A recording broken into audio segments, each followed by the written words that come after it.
Voilà. Alors, je crois que le thème, c'est la parole de Dieu. Euh, bon, il y a une précision peut-être. Pour notre vie spirituelle. Voilà. Alors, en fait, c'est à la fois tout simple et tellement profond. Hein.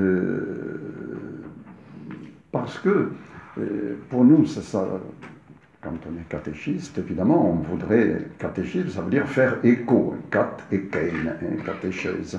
On fait écho à une parole qui n'est pas la nôtre. Donc ça suppose évidemment que nous la recevions, que nous l'entendions. Et donc notre premier commandement peut être finalement de répondre à cet appel.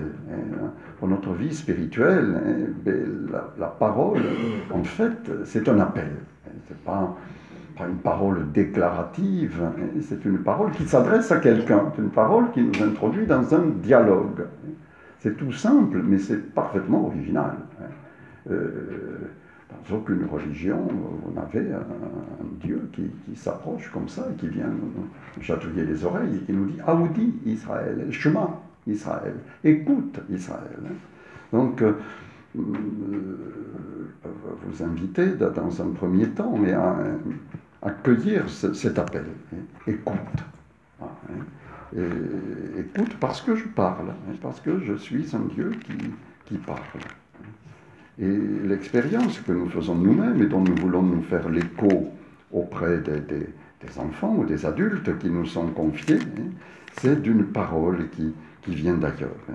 Il y a quelqu'un qui parle. Tu n'es pas dans un univers effrayant où il n'y a rien ni personne. Écoute Israël, Deutéronome 5.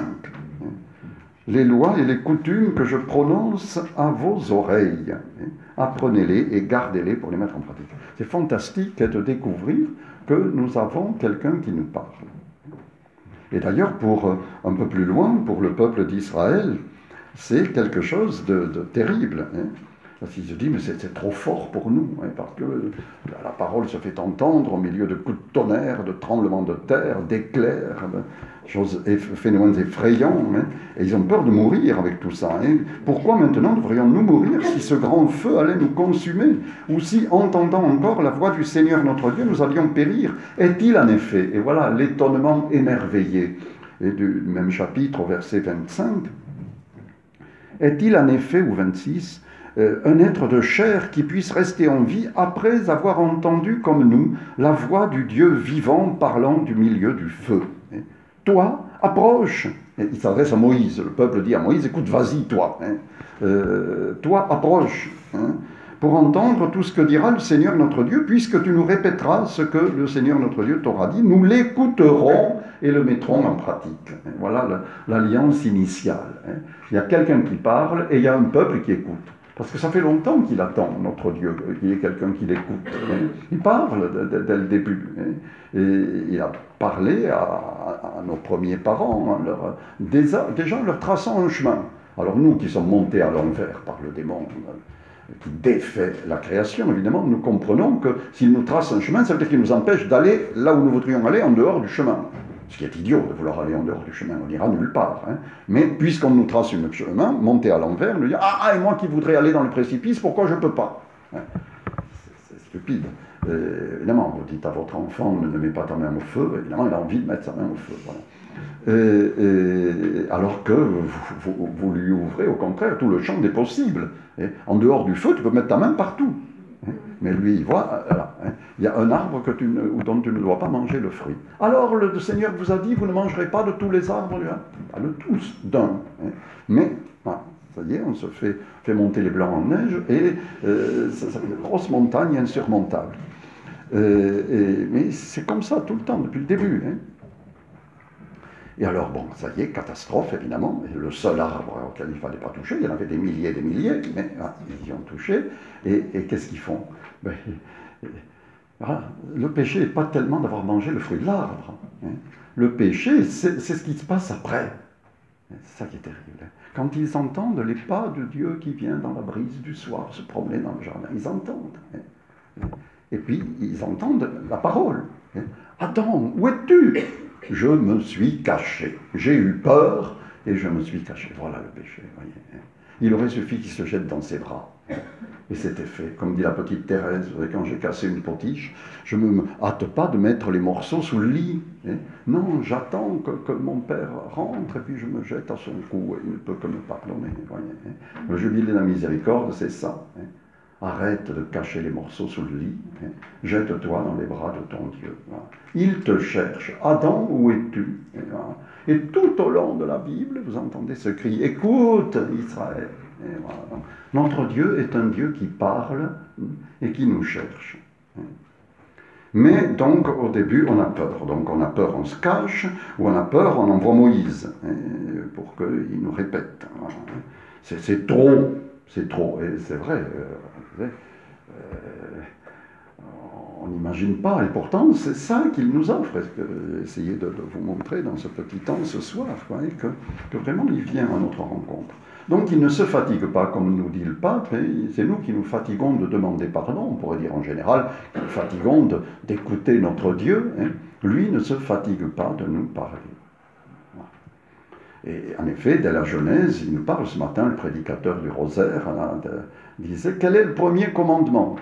Alors, il dit, vous allez me dire, l'amour. Il dit, d'accord, c'est le plus grand, mais ce n'est pas le premier. Et le premier, c'est, sois, existe. Vis, je te sors du néant.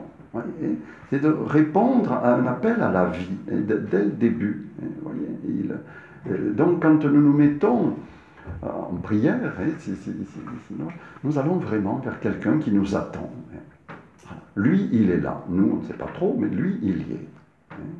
Et il nous parle. Alors nous verrons que quelquefois on a du mal à l'entendre peut-être, mais creusons en nous cette certitude qu'il nous parle et que nous existons sur le mode de la réponse.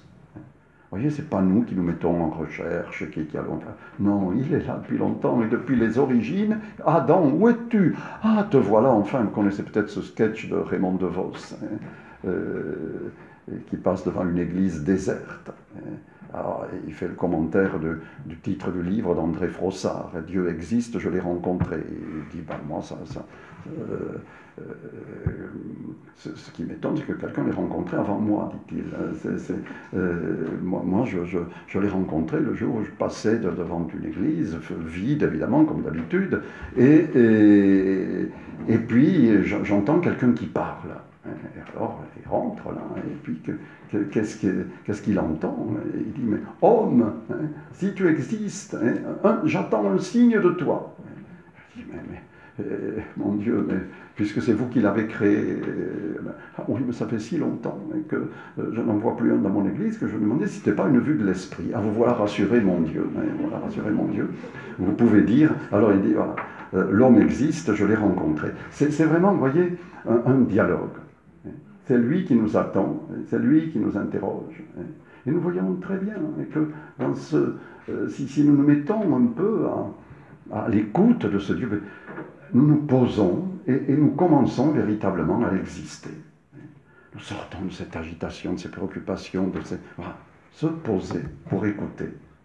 Comme Bernadette a été obligée, puisqu'elle ne pouvait pas traverser le canal d'eau froide, et du coup, elle entend. Si elle avait continué comme les autres, elle n'aurait pas entendu un bruit comme un coup de vent. Et puis elle voit la lumière. Mais d'abord entendre. Bon, Abraham, bien sûr, vous connaissez Genèse chapitre 12. Elle l'appelle et il le fait bouger. Voyez, donc il appelle pour faire vivre. Il appelle pour envoyer plus loin. C'est pas une berceuse, la parole de Dieu.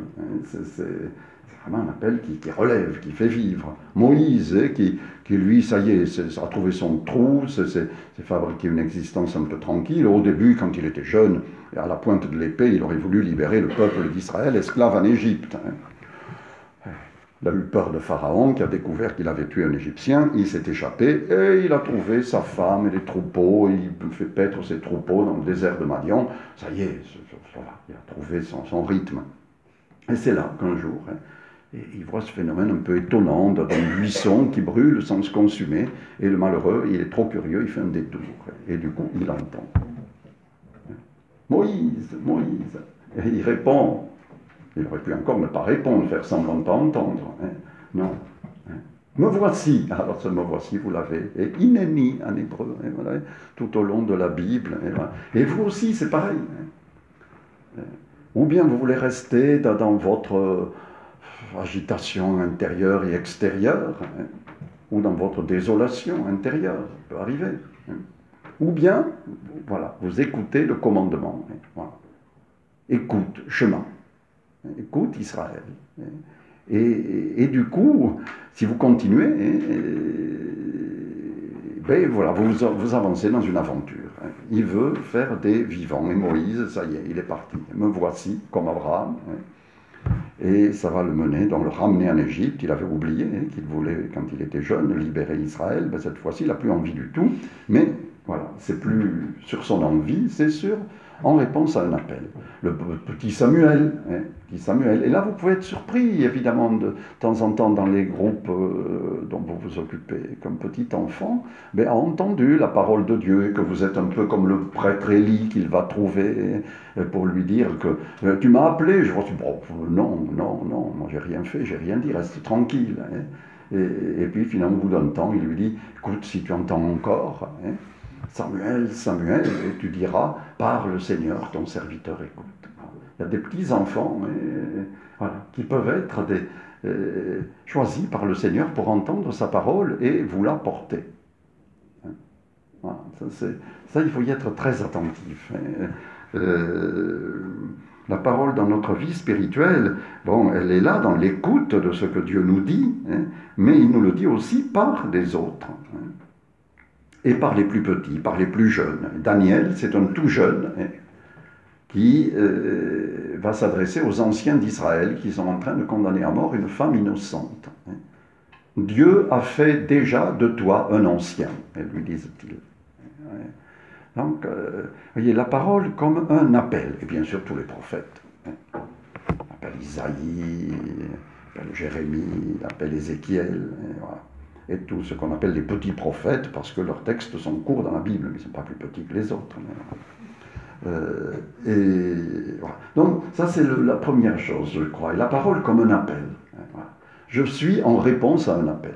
Si vous êtes là, je pense que, comme catéchiste, je pense que vous n'avez pas dit « je veux être catéchiste », peut-être que vous avez une intuition très profonde, mais c'est le plus souvent tout de même en réponse à un appel, c'est plus sûr.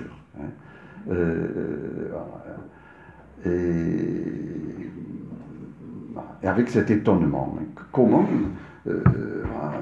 est-ce qu'il y a un autre peuple que ça? Est-ce qu'il y en a d'autres vraiment qui ont entendu cette voix? C'est pas possible. Mais ça, c'est vraiment une grande délivrance. Je ne suis pas seul au monde. Il y a quelqu'un qui parle. J'entends quelqu'un. Voilà. Alors évidemment, déjà nous le sentons, avec les exemples donnés, et c'est le deuxième petit point que je voulais signaler. Si nous acceptons le dialogue, alors il nous ouvre à un combat. Peut-être le deuxième mot et que je voudrais vous partager. Vous vous souvenez du livre de Job, Job pour qui tout va bien, qui est protégé par Dieu. Voilà. Et puis un jour, il lui semble que vraiment Dieu a abandonné. Dieu l'a abandonné, tout dégringole, c'est la catastrophe, sa vie ne vaut plus rien. Même sa femme lui dit, ben, écoute, allez, fiche-nous la paix, c'est plus possible. On te voit comme un pauvre misérable là sur ton fumier. Il attrape donc, il a perdu tous ses enfants, il a perdu tous ses biens, il a perdu sa santé, il est là à gratter ses ulcères avec des tessons de bouteille, c'est horrible, sur le fumier au fond de la maison, et sa femme vient lui dire, ben non, écoute, maudit Dieu et meurt, on n'en peut plus. Et lui, là, il s'engage dans un combat, voyez, un combat qui repose sur la confiance. Nous avons accepté le bonheur comme un don de Dieu. Pourquoi n'accepterions-nous pas aussi le malheur? C'est-à-dire, au fond, il ne s'agit pas d'accepter ou bonheur ou malheur, mais il s'agit d'accepter Dieu lui-même au-delà de ce qui se passe dans ma vie. En effet, si nous entendons Dieu qui parle, ben, très vite nous l'identifions à des choses qu'il nous dit, qu'il nous donne ou qu'il nous demande. Et il faut passer c'est lui pour lui-même. Voilà. Pour lui-même. Et alors là, ça va être difficile, bien sûr. Hein. Mais voilà. Donc, la première des choses, c'est sûr, c'est de faire confiance. Voilà, mais alors après, il doit se battre avec ses amis qui viennent le visiter. Vous savez, tous ces gens qui veulent faire des œuvres de miséricorde peut-être, hein, mais qui sont quelquefois bien encombrants. Hein. Et ses amis, ils veulent trouver une raison à ce qui lui arrive. Hein. Et il lui explique que sans doute quand même il a dû rater quelque chose quelque part, hein, que s'il lui arrive tout ça, c'est pas pour rien. Hein, voilà. Et lui dit non, non, non, non. Alors, et c'est là, vous voyez, alors Dieu entre dans ce dialogue, il entend Job qui l'attaque et qui lui dit, mais montre-moi ce que j'ai fait. Qui mérite un tel châtiment. Dieu ne lui montre pas du tout qu'il a fait du mal, mais Dieu ne va pas s'excuser non plus. Dieu lui dit, mais alors c'est un page poétique magnifique, hein, il dit, où étais-tu quand je lançais les astres dans le ciel? Où étais-tu quand je posais les sources au fond des abîmes? Est-ce que tu connais les limites du monde? Est-ce que tes jours sont assez longs pour remonter aux origines de l'univers? Dis-moi si tu étais là, raconte-moi sans doute toi. Hein. Job, il discute plus. Hein. Il dit, je mets la main sur ma bouche, je ne te connaissais que par oui dire, maintenant mes yeux t'ont vu. C'est-à-dire que, au fond, il dit, il n'y a rien à comprendre, il n'y a rien à expliquer, ce n'est pas du domaine de l'explication, c'est du domaine de la rencontre gratuite. Bon, mais tu es là, je suis là, je ne vais pas expliquer, c'est comme ça. Hein. Il ne se résigne pas, hein, mais il accepte la rencontre gratuite. Et c'est ça le combat, vous voyez. Nous sommes avec Dieu, vous voyez, dans notre vie spirituelle, pour la confession, pour tout ça. Au fond, nous regardons à la glace, quoi. Alors, bien sûr, nous pensons à Dieu, nous écoutons les commandements de Dieu, nous voulons, mais c'est nous encore qui voulons être présentables, c'est nous qui faisons le bilan, voyez, et nous sommes peut-être religieux, reliés à Dieu, mais pas chrétiens, voyez. Chrétiens, c'est quand nous abandonnons tout ça. Voilà. Regarde-toi dans le miroir de ton âme, dans les yeux de Jésus crucifié, disait Sainte Claire à Sainte Agnès de Prague, hein. À l'époque, au XIIIe siècle, où les femmes commençaient à avoir des miroirs, des vrais. Jusque-là, on se regardait dans le fond des casseroles, dans de l'acier poli. Et voilà, c'était pas encore la galerie des glaces. Et puis, voilà, regarde-toi, on ne peut se voir que dans les yeux de quelqu'un qui nous aime, vous savez. Voilà. Et alors là, quelqu'un qui ne nous juge pas, quelqu'un qui ne calcule pas, vous voyez, Dieu ne vient pas justifier quoi que ce soit. Il ne vient pas lui expliquer pourquoi il lui est arrivé toutes ces catastrophes. Il parle d'autre chose. Il lui dit, mais qui es-tu, qui je suis? Tu n'es rien. Et comme le dit Jésus à Saint-Angèle, et il lui dit, je suis celui qui est, tu es celle qui n'est pas. Réalisez cela. Non pas pour dire, ferme-la, écrase-toi. Non. Là aussi, c'est le démon qui nous fait, regarde, tu vois comment il te méprise. Non, il ne nous méprise pas. Il ne montre que par nous-mêmes, et si nous sommes honnêtes, nous le reconnaissons. S'il n'était pas là en train de nous créer et de nous appeler à vivre, nous serions un sac de linge sale. Il n'y aurait plus rien. Hein. Et non, lui, il continue de nous appeler. C'est pour ça qu'on peut discuter avec lui. Même pour se plaindre, le tout, c'est de discuter avec lui. C'est pour ça que Job, il donne raison à Job, et non pas à ceux qui essayaient de justifier Dieu. En lui disant, sans doute, tu as quelque chose par là qui explique que ça va mal dans ta vie. Non.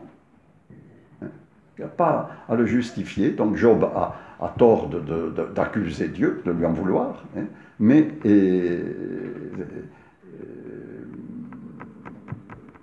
il n'a pas non plus à chercher à le justifier. Hein. Et après, donc, Dieu récompense Job. Mais cette récompense vient un peu comme une espèce de Deus ex machina, comme on dit au théâtre, vous savez, de happy end, de choses qui n'a pas grand-chose à voir avec l'histoire précédente. Hein. En fait, comme dit je ne sais plus quel commentateur, il dit la main qui ferme la bouche de Job, pour lui dire écoute, tais-toi. Hein. Je suis Dieu, toi tu es un petit rien. Hein.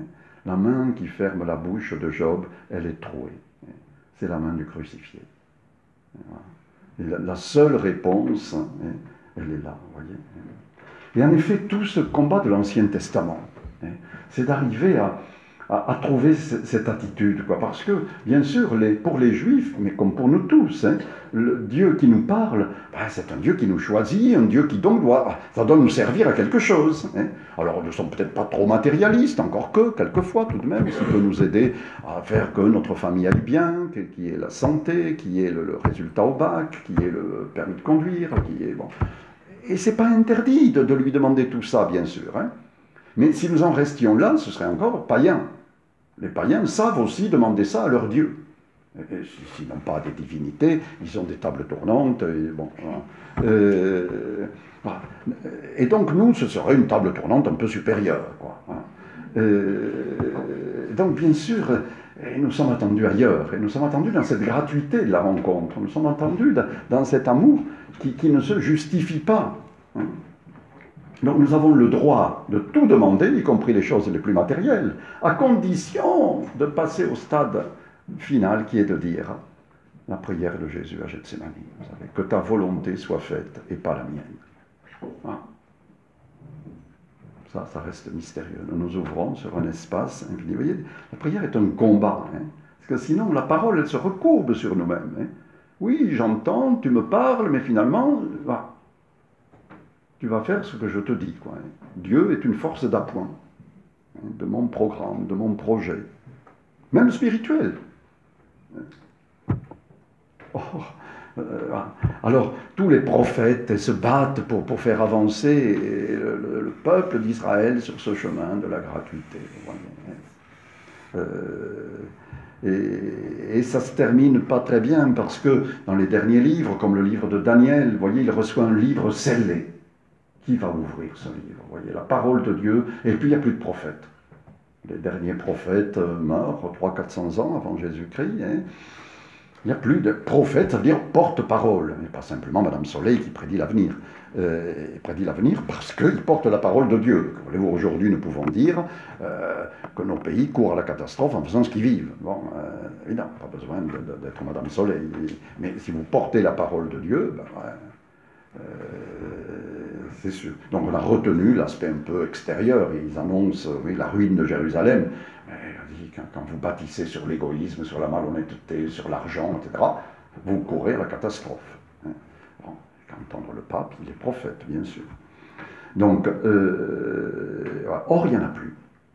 Il n'y en a plus. On aurait dit voilà, il y a une espèce d'attente, vous voyez.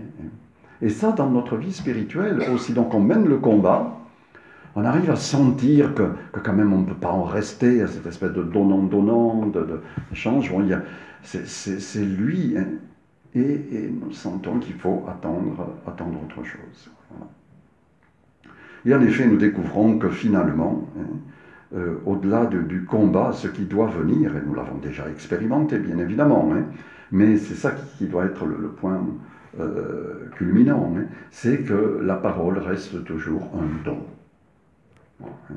Elle est un appel, elle est un combat pour découvrir à travers ce dialogue qui commence, ce qui est déjà extraordinaire, hein, le fait de savoir que Dieu n'est pas simplement une machine à sous, hein, qu'il est vraiment quelqu'un qui nous parle, comme à Job, hein, mais que la tentation, c'est toujours de l'expliquer, de le justifier, de l'enfermer dans un raisonnement. Eh bien, dans notre prière, dans notre vie ordinaire, parce que prière et vie, ça ne fait qu'un, hein, eh bien, devons être au régime du don. En effet, on n'y croyait plus. Le peuple juif s'installe, il a rebâti un temple, mais vous imaginez celui qui est en train de, au temps de Jésus, celui qui est en train de finir le temple, hein, c'est Hérode. Hérode qui n'est même pas juif. Et donc ce temple est un peu vicié à l'origine. Quant à la parole de Dieu, elle est commentée, et indéfiniment commentée. Mais ça vit plus, c'est stérile. Ça porte plus de fruits, le peuple est écrasé, voilà. Mais mystérieusement, il existe toujours. Je crois que l'expérience, voyez, que nous faisons dans notre vie spirituelle, c'est que quand même on est encore là. Quand même on y va encore. Quand même on attend encore quelque chose. Et en effet, il reste un petit peuple de pauvres, qu'on appelle les Anawim dans la Bible, et qui continuent d'espérer, qui continuent d'attendre. Et c'est ainsi que commence l'Évangile. La parole revient. Zacharie porte le nom d'un des tout derniers prophètes de l'Ancien Testament. Alors, ce brave Zacharie, lui aussi, il avait son dialogue avec Dieu, Zacharie et sa femme. Il voulait un enfant, un désir légitime. Mais c'était pas venu, et c'était trop tard. Et c'est précisément à ce moment-là, au moment comme Moïse, quand il n'y croit plus, vous voyez, quand Abraham, il a 75 ans, c'est là que ça vient. Pourquoi? Mais parce que justement, si on n'y croit plus, mais si on y croit quand même un tout petit peu, si encore une... Alors c'est là, voilà. Je n'éteins pas la mèche qui fume encore. Je n'arrache pas le roseau qui ploie. Enfin, je n'ai plus l'image. Je ne casse pas, ça tient encore un peu. Voyez. Tant qu'on a encore des forces, un peu, bon, on risque de croire que c'est...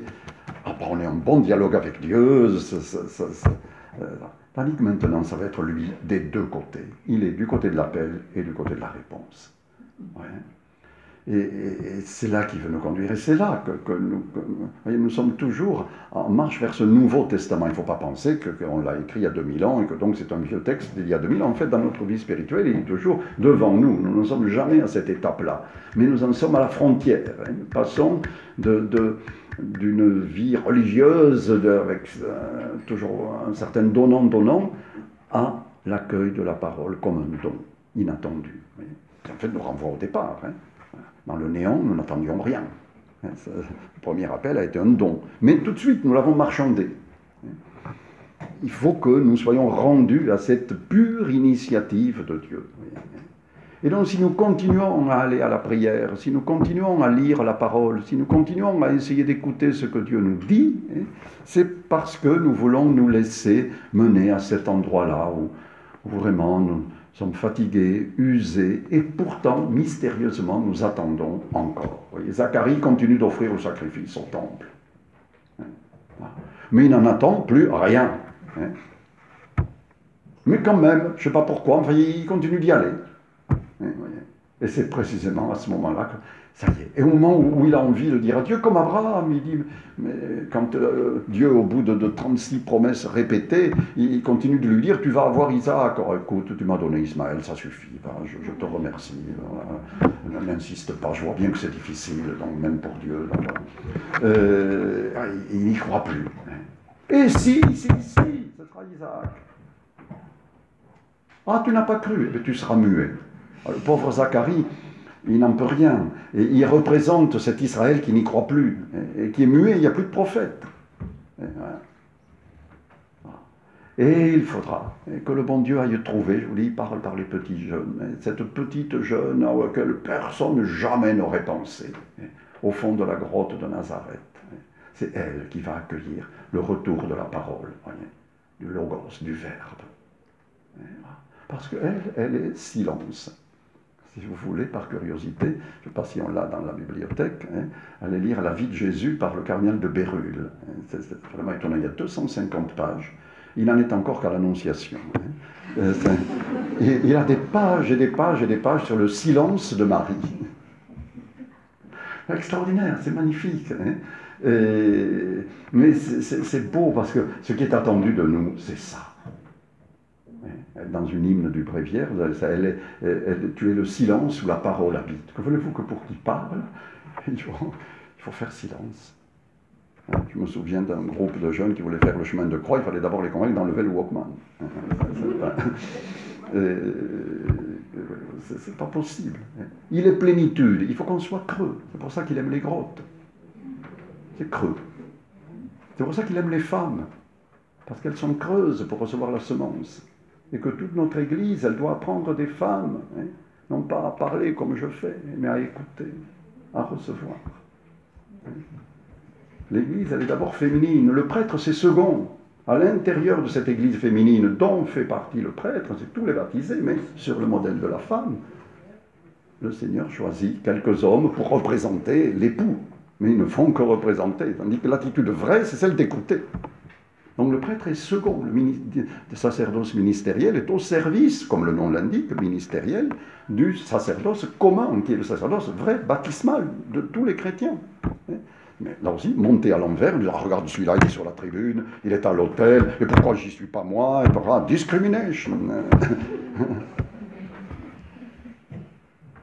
Et non, le pauvre, vous savez, il doit être d'abord en bas en train d'écouter, c'est sûr que s'il n'a pas écouté d'abord, il vaut mieux qu'il se taise. Il peut être qu'un vague écho, voyez, mais c'est terrible, voyez, ça va remettre les choses à l'endroit. La petite Marie peut beaucoup nous aider. Elle accueille la parole en effet comme un don totalement inattendu. Et elle est tout entière du côté de l'écoute et de la parole, vous voyez, parce que, à la différence de ce qui est dit pour Zacharie, Zacharie vit l'ange Gabriel à droite de l'autel de l'encens. Pour Marie, il n'est pas dit qu'elle le voit. C'est étonnant. Je ne dis pas qu'elle ne le voit pas, et encore une fois, c'est pas ça. Mais ce sur quoi on insiste, c'est qu'elle entend la parole et elle lui répond. Ouais. Pas une vision. Une vision, déjà, nous mettons la main dessus. La parole, et si je ne l'accueille pas dans mon cœur, je l'ai perdue. Il n'y a pas un magnétophone à Nazareth. De même qu'il n'y a pas de glace. Elle est toute livrée. Ouais. Alors, il faut vraiment lui demander la grâce de cette attention, vous voyez, à la parole qui se donne, d'être de ces pauvres qui mendient la parole. Ouais. C'est pour ça que nous allons à la prière. Le curé d'Ars, il dit, il y a des gens qui rentrent à l'église avec l'air de dire, oh bon Dieu, écoute, je vais vous dire 2 mots pour me débarrasser de vous. Je fais ma prière. Voilà. Et non, je reste là et je t'attends. Voilà. Comme une terre desséchée attend la pluie qui vient. C'est ça. Et Marie n'a pas de vision. Et de même, à la fin de l'Évangile, il n'est jamais dit qu'elle a une apparition de Jésus ressuscité. Alors, de grands saints ont dit qu'elle l'avait. Saint Ignace, Saint Jean-Paul II ont commenté l'apparition de Jésus à sa maman. Saint Ignace même, il gronde ceux qui n'y croient pas, parce qu'il dit, mais enfin, êtes-vous sans intelligence ? Jésus, il cite l'Évangile, quand Jésus s'en prend aux disciples, encore vous n'avez pas compris, êtes-vous donc sans intelligence ? Il dit, nous sommes sans intelligence si nous ne comprenons pas qu'évidemment Jésus est apparu d'abord à sa mère. L'Évangile ne le dit pas. Je ne veux pas dire encore une fois qu'il ne l'a pas fait, mais elle est au régime de l'écoute, elle est au régime de la foi. Elle est la maman du samedi saint, vous voyez. Elle attend. Elle attend à l'Annonciation, elle attend à la résurrection, voyez. Elle attend tout au long de l'histoire de l'Église. Elle est là au creux de nos vies, de nos messes, de nos célébrations, de nos séances de caté, voyez. Elle attend quoi ? Que Dieu ouvre la bouche. Et c'est ce qu'il fait, voyez. Non plus avec des éclairs, des tonnerres, et au point où on avait dit, écoute, vas-y toi, dit-il à Moïse. Là, vous avez, c'est tout simple, une petite colline. C'est comme ça que commence la prédication de Jésus dans l'évangile de Matthieu. Voyant les foules, il gravit la montagne, chapitre 5, il s'assit, et ses disciples vinrent à lui, puis ici on traduit, prenant la parole, mais en hébreu, enfin en grec, c'est ouvrant la bouche, voyez. Il les enseignait en disant, heureux les pauvres, etc. Voyez. Dieu ouvre la bouche et on l'entend, pas d'éclair, pas de tonnerre, pas de tremblement de terre, direct, en direct. Nazareth, il n'a pas fait exploser la grotte. Personne n'en a rien su. Comme dit Bernanos, le Verbe s'est fait chair et les journalistes de ce temps-là n'en ont rien su. C'est pas de ce domaine, vous voyez. Et ce qui se passe dans notre monde aujourd'hui, c'est pour ça que de temps en temps on met le projecteur sur quelques Mère Teresa ou quelques Charles de Foucault ou d'autres, ou la bienheureuse Eugénie. Mais ça veut dire qu'il y en a des tas d'autres. Eugénie. Et tas d'autres, Charles de Foucault, tas d'autres, Mère Teresa. Vous voyez, on met le projecteur sur quelques-uns, mais s'il n'y avait que cela au ciel, le bon Dieu s'ennuierait. Donc, il y a au milieu de nous, ces petites Maries, ce qui est arrivé à Bernadette. Qui aurait pensé qu'au fond de ce cachot, il y avait Marie. Parce que si elle a choisi Bernadette, c'est parce qu'elle lui ressemblait. Bernadette le dit dans ça. C'est tellement beau, Bernadette, parce que elle dit les plus grandes choses, vous voyez, et elle fait avancer son histoire sans avoir l'air d'y toucher, sans se rendre compte. Elle est limpide, elle laisse passer. C'est l'Immaculée, sans tâche. Elle laisse passer. On disait, elle déjouait les pièges en ne les voyant pas. Et Bernadette, à Lourdes, personne ne la voyait. Quand elle a fait son catéchisme, et en fin de compte, elle y a fini par y arriver au catéchisme, on demande au vicaire de la paroisse, tu sais que tu as Bernadette dans ton groupe? Je dus faire l'appel. Quand elle se leva à l'appel de son nom, alors je connus Bernadette Soubirous. Il ne l'avait pas vue, elle ne lui était pas apparue. Il faut se méfier, nous sommes au régime de l'apparence. Il faut laisser advenir l'apparition. Que ces enfants, que ces visages, que ces cœurs nous apparaissent dans la lumière du Seigneur, dans la lumière de la transfiguration, déjà dans la lumière de l'éternité. C'est pour ça que c'est le regard de Jésus qui est posé sur toute l'humanité et qui permet de lui donner un sens. Si nous lisons la Bible comme ça, au premier niveau, nous allons faire un tissu d'horreur, de guerre, de persécution, d'assassinat, de prostitution, d'adultère. C'est horrible. Mais il y a un projecteur qui éclaire tout ça. C'est le regard de Jésus crucifié. C'est l'amour qui se donne et qui montre qu'ainsi, au travers de toutes ces horreurs, eh bien, un sillon, avec beaucoup de méandres, mais finit par se tracer. Et donc, écouter la parole, c'est accepter d'en arriver là, vous voyez, d'accueillir ce don, en sachant que, puisque c'est un don, il ne nous est pas dû, et qu'il pourra y avoir, bien plus souvent qu'à notre tour, ce sentiment qu'en fait, il est rien. Jesus autem tacebat, c'est une des phrases de la Passion qui est la plus impressionnante. Jésus se taisait. Comme pour Bernadette. Elle a promis de venir pendant 15 jours, mais la petite dame ne lui a pas promis qu'elle viendrait pendant 15 jours. Il y a 2 jours où elle n'est pas venue. Et qui vont évidemment resplendir d'autant plus l'authenticité de la rencontre. Il n'y a pas de raison, si elle inventait tout, que ces 2 jours-là, elle n'a pas dit qu'elle n'a pas calculé. Et donc, voilà, il se taisait. Être là quand Dieu apparemment se tait. En fait, c'est là qu'il parle le plus. Parce que tant que nous le percevons avec des mots, et que nous pouvons en faire des phrases, c'est encore de nous. Mais vient ce moment où il se tait. Et c'est là qu'il se donne vraiment. Voyez, Jésus sauve le monde, bien sûr, quand il parle avec autorité, comme disent ceux qui l'écoutent. Jamais homme n'a parlé comme cet homme. Ou quand il fait des miracles, on n'a jamais vu pareille chose en Israël. Mais plus encore, quand il ne peut plus faire ou ne veut plus faire de miracles, même pas pour se sauver lui-même. Quand il ne peut plus rien dire, sinon crier un cri inarticulé sur la croix, là, il se donne. La parole s'est tue. Et c'est là qu'il parle. Et saint Paul, au début de la première lettre aux Corinthiens notamment, parlera de la parole de la croix, le logos tout stavron, la parole de la croix, où Dieu fait silence. Et au fond, dans tout le Nouveau Testament, Dieu se donne entre 2 grands silences. Le silence dans le sein de sa maman, le Verbe s'est fait chair, il se tait. C'est elle qui le fait parler à travers le Magnificat, c'est le cantique de l'abaissement de Dieu, qui rejoint l'humilité, l'abaissement de sa servante. C'est beau, parce que vous voyez ce mot abaissement que j'emploie, l'humilité, il s'est penché sur l'humilité de sa servante, sur son humble servante, comme nous chantons. C'est le même mot, et qui n'est employé que ces 2 fois, qu'au début de l'Épître aux Philippiens, quand il est dit que le Fils de Dieu n'a pas revendiqué comme une proie à saisir d'être l'égal de Dieu, mais il s'abaissa lui-même, il s'humilia.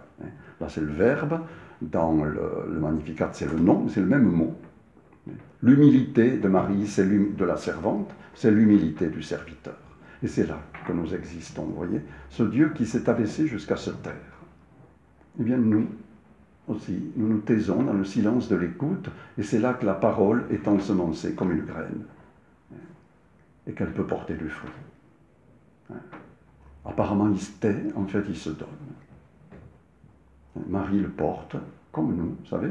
Faire le catéchisme, c'est pas raconter les histoires. Bien sûr que ça peut passer à travers. Jésus le fait lui-même, il raconte des paraboles. Mais ça, c'est l'enveloppe.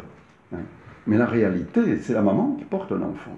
Je vous dis, c'est faire écho à une parole, mais qui veut se faire chair en vous, en nous. Voilà. Et d'ailleurs, saint Paul compare la mission de l'apôtre à la mission de la femme qui enfante. Mes petits-enfants, voyons, c'est Galates 4, 19. Je vous porte jusqu'à ce que le Christ soit enfanté en vous. Voilà.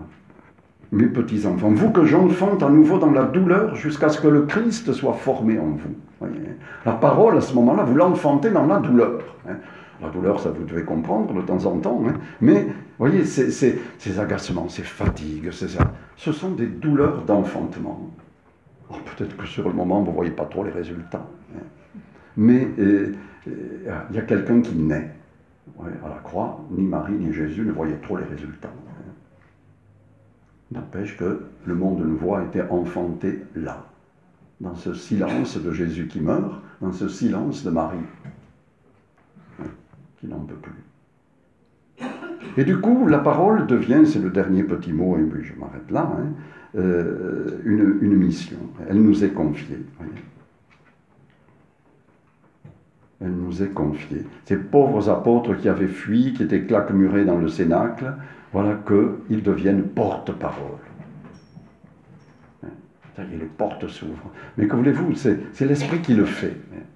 L'Esprit vous dira ce que vous aurez à dire. Et je crois qu'au cœur de votre mission, il y a cette confiance dans l'Esprit, qui vous fait suivre tout ce chemin, mais pas forcément des étapes chronologiques. Toutes ces étapes, elles s'imbriquent les unes dans les autres. Et la parole comme appel, comme combat, comme don, et maintenant comme mission, elle est... ça se recouvre un peu en permanence. Ça y est, maintenant j'en suis à l'étape du silence. Bon, la croix, elle y est un peu tout le temps, et la joie, elle y est aussi, heureusement. Mais il y a toujours cette ouverture à la mission. Voilà. Non pas comme des choses à faire, mais comme une espèce de débordement de vie. L'Esprit parle aux églises au début de l'Apocalypse. Voilà. Donc vous êtes à l'écoute, comme Bernadette, sans qu'il ne savait pas qu'elle était en train d'écouter l'Esprit Saint et qu'elle allait revivre la Pentecôte, un bruit comme un coup de vent. Donc nous non plus, nous ne nous en doutons pas toujours, mais tout notre pauvre effort spirituel vise à cela. Il s'agit d'écouter ce que l'Esprit dit aux églises et d'en être le porte-parole. Mais à travers sa propre vie, vous sentez bien que ce n'est pas des discours que nous allons répéter, mais une vie que nous allons partager. Le Verbe s'est fait chair. Et il ne va pas à nouveau se faire discours. C'est toujours une chair que nous parlons. C'est ça le Nouveau Testament. Voyez. C'est quand on ne renvoie pas Dieu dans ses nuages en disant « Écoute, il y aura Moïse entre toi et nous ». Et c'est ça que nous devons toujours faire. « Ah, mais il y a monsieur le curé, ou bien il y a la catéchiste, ou bien… » Nous cherchons toujours des intermédiaires. Dieu est au-dessus des nuages, le Christ est peut-être un peu plus proche, mais de temps en temps sa main se fait lourde, il faut la Sainte Vierge pour la retenir. Et puis si la Sainte Vierge est encore une princesse un peu trop lointaine et impressionnante, vous avez Sainte Rita ou beaucoup d'autres. Et puis finalement, vous avez « Ah, ben si, toi, oui ». Et non, vous dit, il a choisi Bernadette, qui n'était encore jamais allée au catéchisme. Donc c'est pas du tout une affaire de diplôme, c'est pas du tout... Alors encore une fois, pas du tout qu'il ne faut rien faire, ni rien dire, ni pas lire la Bible, ni rien. Non, bien sûr, ça nous nourrit. Si nous savons lire, il faut lire. Mais voyez, au cœur de tout, c'est quelque chose d'absolument imprévu. C'est l'Évangile qui est en train de s'inscrire dans nos vies. Voilà, à travers toutes ces étapes-là. Et donc de se faire chair dans notre vie. Et c'est curieux, vous voyez, moi je trouve maintenant que j'ai un certain âge, je me souviens, il y a une bonne trentaine d'années, j'étais allé à Saint-Joseph pendant quelques semaines à Lourdes pour faire un peu de catéchisme au 3e. Moi, dans ma naïveté, j'étais jeune, bon, je les avais mis en rond autour de moi pour parler, etc. Puis je n'en avais rien à fiche. C'était la pagaille épouvantable. Sauf quand arrivait le frère Pinel, qui était directeur, tout le monde se levait d'un seul homme, les doigts sur la couture du pantalon. C'était là, ça marchait. Et bon, j'ai l'impression que je n'ai rien fait du tout, pauvre de moi. Et puis, 30 ans après, il me dit « Ah, mais vous nous avez fait le catéchisme. » Bon, peu importe, vous voyez, c'est jamais très agréable quand ça se passe comme ça. Hein. Enfin, il y a les enfants sur les tables qui courent, bon.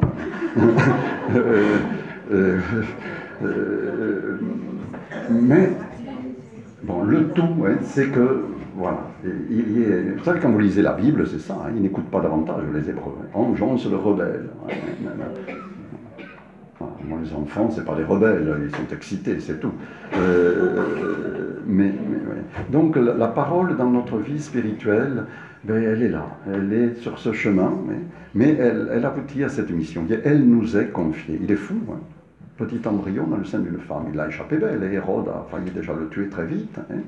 Et finalement, on l'a eu, on l'a tué. Mais dans ce silence-là, il parle encore. Voyez. Et donc, il parle à travers votre offrande, finalement. Voilà ce que je pouvais peut-être vous partager. On aurait pu le prendre sans doute de multiples autres manières.